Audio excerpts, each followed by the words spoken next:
Sa unang pagharap sa media ng pamunuan ng Ateneo de Manila University, inanunsyo nito ang pagbibitiw ni Coach Tab Baldwin at Team Manager Epo Kimpo sa universidad at kanilang sports program. The university has accepted the resignation of head coach Thomas Anthony Tab Baldwin, effective immediately.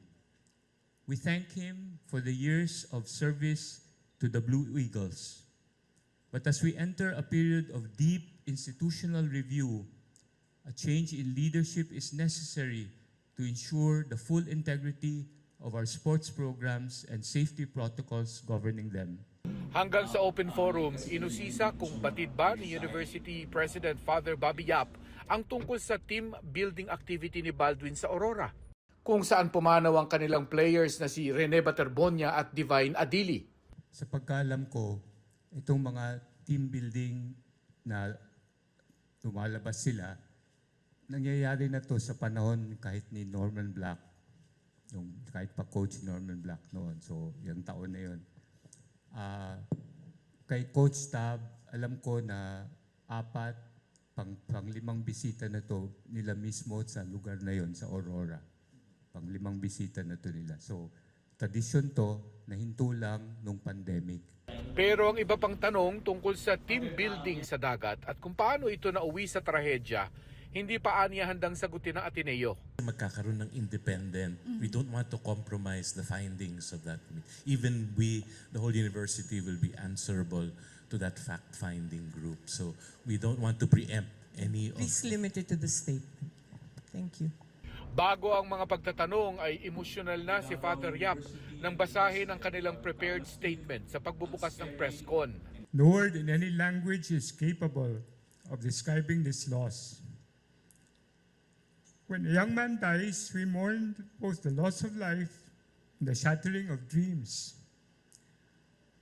We mourn the potential that won't come true, the empty chairs at family dinner tables, and the futures that were supposed to unfold on our playing courts and far beyond them.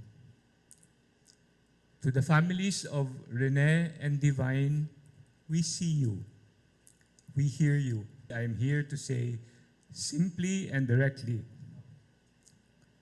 we are truly, deeply sorry. Humingi rin siya ng paumanhin sa publiko sa kanilang pananahimik at kung bakit hindi rin pinaharap agad sa publiko ang mga involved sa June 8 team building activity sa Aurora.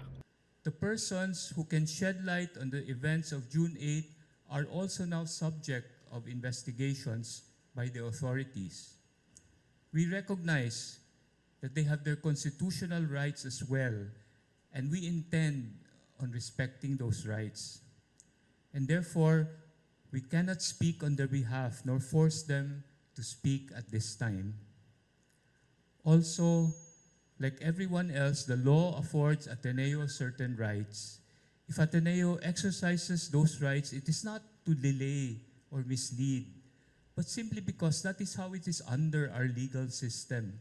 Itinanggi rin ng Ateneo na hindi nila inalalayan ang pamilya ng mga namatay. From day one, the university reached out to provide full support to the families.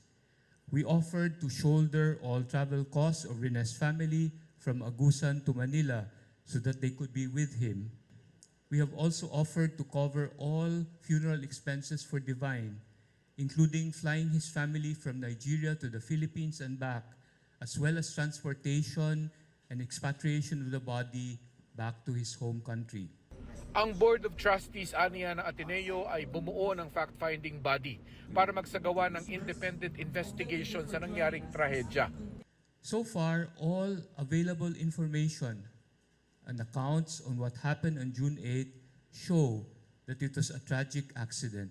There was no presence ng Ateneo. If you can narrate kung hanggang saan point o as early as what point nakipag-usap ang Ateneo sa family, what kinds of assistance were given to them